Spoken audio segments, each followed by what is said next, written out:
Welcome to Surya's TV. Good evening news. Pedanandipadu మండలంలో wisdom cold స్టోరేజ్లో AC gas leak అయింది. దీనివల్ల రహదారిలో వెళ్లే ప్రయాణికులు తీవ్ర ఇబ్బందులు పడ్డారు.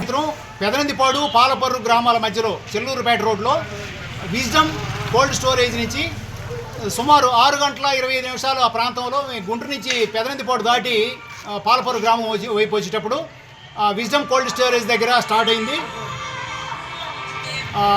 తుంపరలాగా గ్యాస్ లీక్ అయి బొమ్మన సౌండ్ వస్తుంది ఏసీలో నుంచి. 2 నిమిషాలు కూడా మేము అక్కడ ఆ జర్నీలో ఎక్కడ ఆపాలో బండి అర్థం కాలేదు. ఆ ఏసీ దగ్గర స్టార్ట్ అయిన దగ్గర నుంచి మాకు జల్లులాగా పడుతుంది. ఇది ఏదో వాసనలే, ఇంకొక 100 మీటర్లు వెళ్తే అన్న ఈ వాసన తగ్గుద్దామని చెప్పి ప్రయత్నం చేసి ఇంకా అతి ముందుకు వస్తుంటే ఇంకెక్కువ అవుతుంది తప్పితే తగ్గట్లేదు. అలా 400-500 మీటర్లు వచ్చేటప్పటికి స్టార్టింగ్ టైంలో 400-500 మీటర్లు టైం వచ్చేటప్పటికి ఇంకో 100 మీటర్లు కూడా మేము బండి నడపలేము. 2 వీలరు స్పీడ్కి వెళ్ళినా సరే ఈ మధ్యలో చచ్చిపోతామని అంత భయం కలిగిందండి. అది దాటి యువతలకు వచ్చాము. ఒక 500 మీటర్ల తర్వాత ఆ ఆవిరి కొంత తగ్గింది. తర్వాత క్రమేణా ఆవిరి వస్తానే ఉంది. మేము పాలపర్రు అందరూ ఎదురొచ్చిన బైకులకి, కార్లకి, 3 వీలర్స్కి, మొత్తానికి కూడా బస్సులకి అన్నిటికీ మేము చెప్పుకుంటూ ఆపుకుంటూ వస్తున్నాం. ఎల్లబాకండి ఇట్లా ఇబ్బందిగా ఉందని చెప్పి చెప్పుకుంటూ వస్తున్నాం. ఆ వచ్చే క్రమంలో మేము పాలపర్రు వచ్చేటప్పటికి 20 నిమిషాలు 25 నిమిషాలు పట్టింది. మా ఎనిగిడితో ఆ విషవాయువులు మళ్ళీ పాలపర్రు గ్రామం కూడా మొత్తం వ్యాపించి ఇప్పుడు ప్రజెంట్ అందరూ బయట ఉండే వాళ్ళందరినీ లోపల పంపించి తలుపులే కిటికీలు వేసుకోండి అని చెప్పాము. వాయువులు మాత్రం బాగా ఘాటుగా ఉన్నాయి. నేను కూడా ఇప్పటివరకు మాస్క్ పెట్టుకునే ఉన్నాను. అందరూ మాస్క్ పెట్టుకొని బయట ఉన్నారు. ఉండగలిగిన వాళ్ళు 5-10 మంది. ఎక్కువ మందిని ఇళ్లలోకి వెళ్ళి తలుపులు వేసుకోమని చెప్పామండి. మేము రాగానే పోలీస్ స్టేషన్ కూడా ఫోన్ చేసి పెదనందిపాడు అడ్డ రోడ్డు దగ్గర ఏదైతే చెల్లూరుపేట వచ్చే అడ్డ రోడ్డు ఉందో ఆ అడ్డ రోడ్డు దగ్గర పోలీసులు చాపితే కానీ ఆ జనవాగరా అటు నుంచి వచ్చేవాళ్ళు ఇబ్బంది పడతారనే ఉద్దేశంతో పోలీస్ స్టేషన్కి ఫోన్ చేసి వాళ్ళకు కూడా తెలియజేయడం జరిగింది. ఎమ్మటే 6 గంటల 40 నిమిషాలు ఆ ప్రాంతంలో.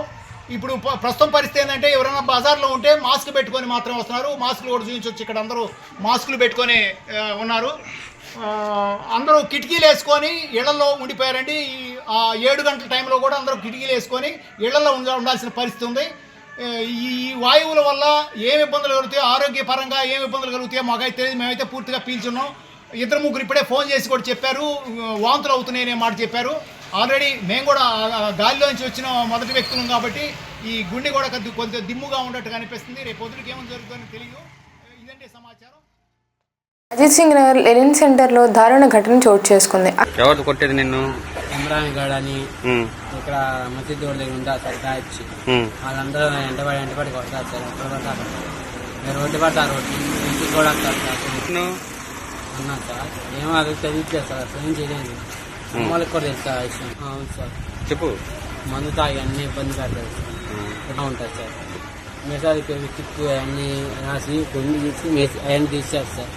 అదే సార్ చేసింది. గుండె గీసింది, మెసాజ్ తీసింది అవన్నీ.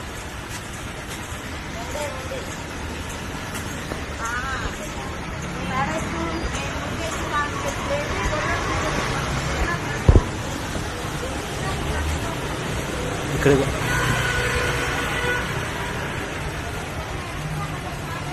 వాళ్ళు ఎవరో మా అమ్మకి కూడా తెలుసు సార్. మా ఇంటికి అని తెలుసు కాదు. నేను ఇంటికి పడినా తెగిస్తారు సార్. వేరే మసీదు రోడ్డు సార్. మసీదు రోడ్డు ఇక్కడ గంగనముడి దగ్గర అమ్మవార్లకి వెళ్తాను. నైట్ పూటలు అక్కడ నిలుగుతాను సార్. అక్కడ కొడతాం, అక్కడ పడితే అక్కడ కొట్టడం చేస్తారు సార్.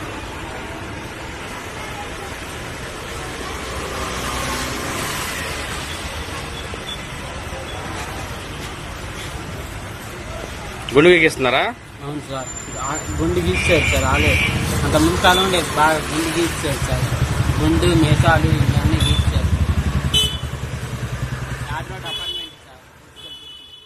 దక్షిణ కాశీగా పేరుగాంచిన వేములవాడ శ్రీ రాజరాజేశ్వరి ఆలయ అభివృద్ధి పునర్నిర్మాణ పనులు ప్రారంభమయ్యాయని, టెండర్ ప్రక్రియ పూర్తయిందని దేవాదాయ శాఖ ప్రిన్సిపల్ సెక్రటరీ శైలజ తెలిపారు. మీకు అందరికీ తెలుసు, మనం వేములవాడ దేవాలయ పునర్నిర్మాణ కార్యక్రమాన్ని ఆల్రెడీ మొదలుపెట్టాము. టెండర్ కూడా అయిపోయి కాంట్రాక్టర్ కూడా ఎంపిక చేసుకున్నాము. సుమారు ఒక 3 వారాల నుంచి పనులు కూడా మొదలుపెట్టాము. ముఖ్యంగా తూర్పు వైపు ఆల్రెడీ డెమోలిషన్ వర్క్స్ కూడా టేకప్ చేయడం జరిగింది. ఇంకా వచ్చే 2-3 వారాల్లో నూతల్ పక్కం ప్రసాద్ కౌంటర్, తర్వాత కళ్యాణం కట్ట, ఇవన్నీ కూడా డెమోలిషన్ మొదలు పెడతాము. సో ముఖ్యంగా వేములవాడకు వచ్చినటువంటి భక్తులందరి ఆశ, తర్వాత వాళ్ళ సెంటిమెంట్కి అనుగుణంగా స్వామివారి దర్శనము, ముఖ్యంగా ముక్కుబడి, తర్వాత కోడల ముక్కు ఇవన్నీ కూడా చేసుకోవాలి అని ఒక కోరికతోనే స్వామివారి దగ్గర వస్తారు కాబట్టి వాటిని కూడా ఏ రకంగా ముందుకు తీసుకొని వెళ్ళాలి అని నిర్ణయం తీసుకోవడానికి ఈరోజు గవర్నమెంట్ విప్ గారు, అదేవిధంగా కలెక్టర్ గారు, అడ్వైజర్ గారు అందరి అండ్ ఎస్పీ గారి అందరి సమక్షంలో ఇది కూడా ఎక్కడ కూడా భక్తులకి ఇబ్బంది కాకుండా దర్శనం ఇప్పించాలి అని ఒక కోరికతో ప్రభుత్వం ఉన్నారు కాబట్టి అది కూడా నిర్ణయించడానికి ఈరోజు మేమందరం కూడా ఇక్కడ రావడం జరిగింది. ముఖ్యంగా ఇప్పుడు మేము ఫీల్డ్ ఇన్స్పెక్షన్ చేసి ఇన్స్పెక్షన్ ప్రకారము మనకి డెమోలిషన్ వర్క్స్ అవతల పక్కం జరగాలి, ఇంకొక వైపు మహామండపము పునర్నిర్మాణం కార్యక్రమం కూడా జరగాలి. ఈ రెండిటి మధ్యలో దర్శనం అనేది మనకి దర్శన భాగ్యం కూడా మనం భక్తులకు ఇవ్వాలి కాబట్టి ఇప్పుడు ఇక్కడ తూర్పు గోపురం దగ్గర రావి చెట్టు దగ్గర ఒక ఎల్ఈడి స్క్రీన్ పెట్టించి అదేవిధంగా రథాన్ని పెట్టి రథంలో స్వామివారు అమ్మవారు అందరినీ కూడా పెట్టించుకుంటూ దర్శనము భాగ్యము భక్తులందరికీ కల్పించాలి అనే ఆలోచనతో ఇప్పుడు ఇన్స్పెక్షన్ చేసి నిర్ణయం తీసుకుంటున్నాము.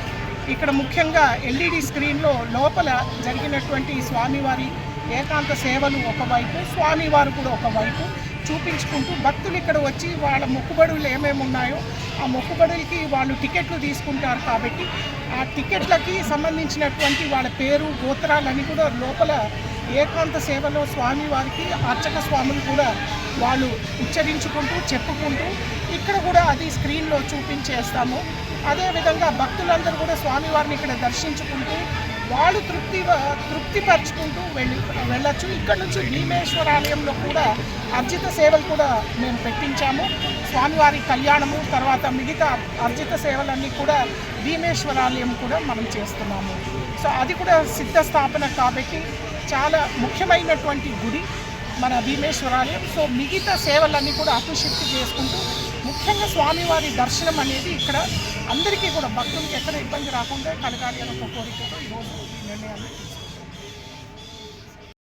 శ్రీకాకుళం జిల్లా నర్సన్నపేట నియోజకవర్గంలో సారవకోట మండలం సత్రం గ్రామంలో ఉద్రిక్తత చోటు చేసుకుంది.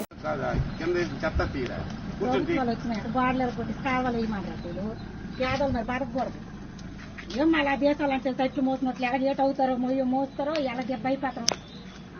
ఎంత బాగా పెడతాను, ఇంత నాస్తి పెడతాను, కట్టుకుని గోడలు ఎరగొట్టి కాలువలు ఎత్తారు. అయ్యని కడాలు వేసి లేకుండా డ్రైనేజీలు మీకు బాగా ఉంటే మీకు డబ్బు ఉంటే మీకు ఎంపీ సపోర్ట్లు ఉంటే అంతే. ఒక్క 2-4 రోజులు పడుతుంది మనకున్న మనకే ఉంటుంది.